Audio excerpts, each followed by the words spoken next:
Very good afternoon students. आज जो हम टॉपिक पढ़ रहे हैं वो है शेयर अंश पार्ट 2। लास्ट क्लास में हमने पार्ट 1 पढ़ा था, जिसमें हमने शेयर क्या होता है, शेयर और स्टॉक क्या होता है और दोनों में डिफरेंस क्या होता है वो पढ़ा था। आज की क्लास में हम पढ़ रहे हैं equity shares and preference shares, जिसे हम कहते हैं काइंड्स ऑफ शेयर्स। अंशों के प्रकार, 2 प्रकार के अंश होते हैं, आप सभी ने नाम सुना होगा, equity shares and preference shares. जिसे इक्विटी को हम हिंदी में साधारण या समता अंश कहते हैं और प्रेफरेंस शेयर्स को हम पूर्वाधिकार या अधिमान अंश कहते हैं। अब देखते हैं इक्विटी शेयर्स क्या होते हैं। समता अंश, equity shares means the share which is not different shares, in other words which is not preference shares. यहाँ मिस्टेक है, इसको प्रेफरेंस शेयर्स हम पढ़ेंगे। Which is not preference shares, in other word it is that share the company the holder of which do not have the following rights. ठीक है, तो equity shares means the shares which is not preference shares.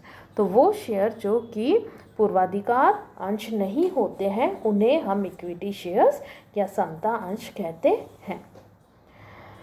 It is that share, वो shares है जिसमें जिसके holder के पास ये अधिकार नहीं होते हैं। पहला, preferential rights to claim any dividend, लाभांश के भुगतान में पूर्वाधिकार नहीं होता है उनको, इक्विटी शेयर्स को। और preferential right to claim repayment of capital in the event of winding up of the company, company के समापन के समय भी पूंजी के पुनः भुगतान का पूर्वाधिकार उन्हें नहीं होता है। आई होप कि ये आपको क्लियर हो गया। इक्विटी शेयर्स कौन से शेयर्स हैं जो कि प्रेफरेंस शेयर्स नहीं है और उनको ये जो दोनों राइट्स हैं वो नहीं होते हैं। अब आगे देखते हैं। Equity shares may be of following 2 kinds. पहला, विथ वोटिंग राइट्स, मताधिकार युक्त होते हैं, वह उनको वोटिंग राइट्स होते हैं। और सेकंड आता है विभेदात्मक अधिकार युक्त, जिसको होते हैं ये विभेदक अधिकार लाभांशों, मतदान व अन्य विषयों से संबंधित हो सकते हैं जिन्हें निर्धारित कर दिया गया हो। With differential rights as to dividend, voting and otherwise in accordance with such rules as may be prescribed। ठीक है, तो इनके पास क्या है, they have the differential right to get dividend, voting and otherwise in accordance with the rules as may be prescribed. कोई भी निजी कंपनी विभेदात्मक लाभांश अधिकार युक्त अंश निर्धारित की गई रीति के पालन किए बिना निर्गमित कर सकती है यदि उसके सीमा नियम या अंतर नियम में इसका आशय की व्यवस्था करी गई हो। अब हम देखते हैं जो प्रेफरेंस शेयर्स हैं वो कौन से शेयर्स हैं। प्रेफरेंस शेयर्स पूर्वाधिकार या अधिमान अंश। पूर्वाधिकार अंश से तात्पर्य ऐसे अंशों से है जिसके धारक को निम्नलिखित अधिकार प्राप्त होते हैं। Preference shares are that kind of shares which carries the following preferential rights.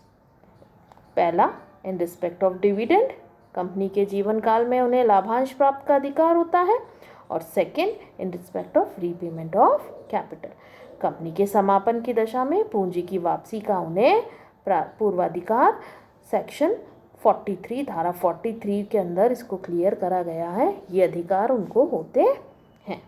ठीक है, अब आते हैं इसके अतिरिक्त कोई भी अंश पूर्वाधिकार अंश तब तक माना जाएगा जबकि इसके धारक को निम्नलिखित में से कोई ये 1 या 2 अधिकार प्राप्त हो। लाभों की प्राप्ति के पूर्वाधिकार के अतिरिक्त इसके धारकों को उन अंशधारियों के साथ सहभागिता करने का अधिकार होता है जिन्हें उपयुक्त वर्णित पूर्वाधिकार नहीं होते हैं। इनमें हम कहते हैं इन रिस्पेक्ट ऑफ डिविडेंड, ये जो प्रेफरेंस शेयर होल्डर्स हैं they carry the preferential rights to payment of the dividend during the continuance of the company.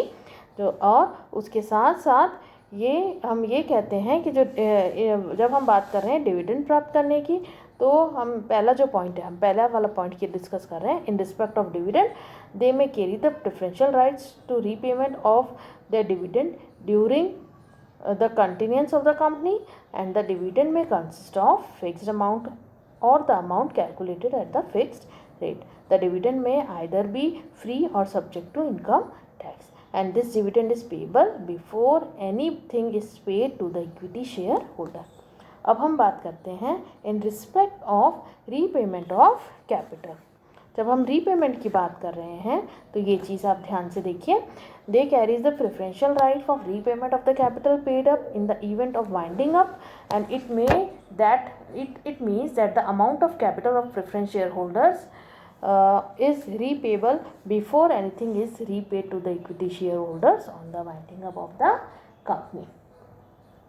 उसके साथ साथ ये भी चीज़ हमें ध्यान रखनी है कि जो रीपेमेंट किया जाता है प्रेफरेंस शेयर होल्डर्स को, वो इक्विटी शेयर होल्डर्स से पहले किया जाता है अगर कंपनी का समापन किया जा रहा है।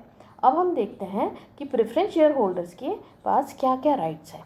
तो इसकी जो राइट्स हैं उनको स्टडी करते हैं। इसके 7 पॉइंट्स हैं। पहला, preference right to receive dividend. अभी हमने डिस्कस किया है कि जो प्रेफरेंस शेयर होल्डर्स के हैं उनको फिक्स अमाउंट के अकॉर्डिंग या फिक्स रेट के अकॉर्डिंग जो है वो इनका अधिकार है डिविडेंड या लाभांश प्राप्त करने का। सेकेंड पॉइंट है preferential right of repayment of capital in the event of winding up of the company. इनके पास जब कंपनी का समापन हो रहा होता है तब भी इनके पास प्रेफरेंशियल राइट्स हैं कि ये अपनी इन्होंने जो पूंजी कंपनी में लगाई है उसको ये प्राप्त करने का, उसका रीपेमेंट को उसको पुनः प्राप्त करने का अधिकार इनके पास, पुनर्भुगतान का इनके पास अधिकार, पूर्वाधिकार होता है जब हम इक्विटी शेयर से इनको कंपेयर करते हैं। अब नेक्स्ट आता है इनके पास थर्ड पॉइंट हम पढ़ते हैं, they have the right to participate in profit of the company with equity share holder. अब इनके पास क्या है, इनके पास इससे एडिशन में अगर हम बात कर रहे हैं तो प्रेफरेंशियल राइट्स होता है डिविडेंड प्राप्त करने का। उसके साथ साथ they have a right to participate in the profit. अगर कंपनी का कोई प्रॉफिट है तो उसमें भी ये हक रखते हैं इक्विटी के साथ कि इन्हें भी वे प्रॉफिट शेयर किया जाए। नेक्स्ट है, they may also have the right to participate in the surplus of the assets which may remain after the entire capital has been paid up. अब मान लीजिए अब जब कंपनी का वाइंड अप हो रहा है, जब सब चीज़ों का पेमेंट हो चुका है, पुनर्भुगतान किया जा चुका होगा, उसके बाद अगर कोई असेट्स बचती है तो प्रेफरेंस शेयर होल्डर्स के पास भी पूरा राइट है कि वो इसके जो सरप्लस ऑफ द असेट्स बच रहा है वो इनके साथ भी शेयर करा जाए। नेक्स्ट पॉइंट है right to vote on resolution. Right to vote on resolution की अगर हम बात करें तो मताधिकार के इनके पास राइट होता है which directly affects their right attach to their preference shares. अगर प्रेफरेंस शेयर होल्डर से रिलेटेड या प्रेफरेंस शेयर से रिलेटेड कोई भी डिसीजन लिया जा रहा है तो प्रेफरेंस शेयर होल्डर्स के पास पूरा अधिकार है कि वो उससे रिलेटेड जो मताधिकार हो रहा है, उससे रिलेटेड जो रिजोल्यूशन पास हो रहा है वो उसमें अपना मत दे। उनका पूरा उस सभा में इनका पूरा राइट है उसमें वोटिंग करने का। उसके साथ साथ नेक्स्ट पॉइंट हम देखते हैं, right to convert the preference shares into equity shares if the term of their issue allow. इसका ये मतलब है कि समता अंश में परिवर्तन का इनको पूरा अधिकार है कि अगर ऐसे शेयर्स इनको इशू करे गए हैं जिन्हें कुछ समय बाद या कुछ वर्षों बाद इक्विटी में कन्वर्ट किया जाना है तो ये इनका पूरा हक है कि ये अपने शेयर्स को इक्विटी शेयर्स में कन्वर्ट करा सकते हैं अगर इन जो टर्म्स ऑफ इशू जो थी वो अलाउ करती है। अब लास्ट पॉइंट हम देखते हैं शोधन। शोधन को की अगर हम बात करें तो शोधन को हम बोलते हैं redemption. Right to get preference shares redeem as per the terms of issue. अगर रिडीमेबल प्रेफरेंस शेयर्स हैं तो इनको पूरा हक है कि इनका शोधन किया जाए। अगर यद्यपि साधारण अंशों के जीवन काल में शोधन किया जाता है किंतु पूर्वाधिकार अंशों का शोधन पूर्ण निर्धारित तिथि अथवा उनके जारी करने के 20 वर्ष के पहले, जो भी पहले हो उसके अकॉर्डिंग उनका शोधन किया जाएगा। इसका ये मतलब है they have the right to get the preference shares redeem as per the term of the issue. जो टर्म्स ऑफ इशू थी उसके अकॉर्डिंग इनका रिडम्पशन किया जाएगा। तो जो साधारण अंशों के जीवन काल में शोधन किया जाता है, किंतु जो पूर्वाधिकार अंशों का शोधन पूर्व निर्धारित थी, जो भी डेट अगर आपने मेंशन करी है कि इस पर्टिकुलर डेट को इनका रिडम्पशन किया जाएगा वो, या जो 20 साल मैक्सिमम 20 साल है, अगर जो भी तिथि पहले आ रही होगी इनका रिडम्पशन जो भी रूल है उसके अकॉर्डिंग टर्म्स ऑफ इशू के अकॉर्डिंग किया जाएगा।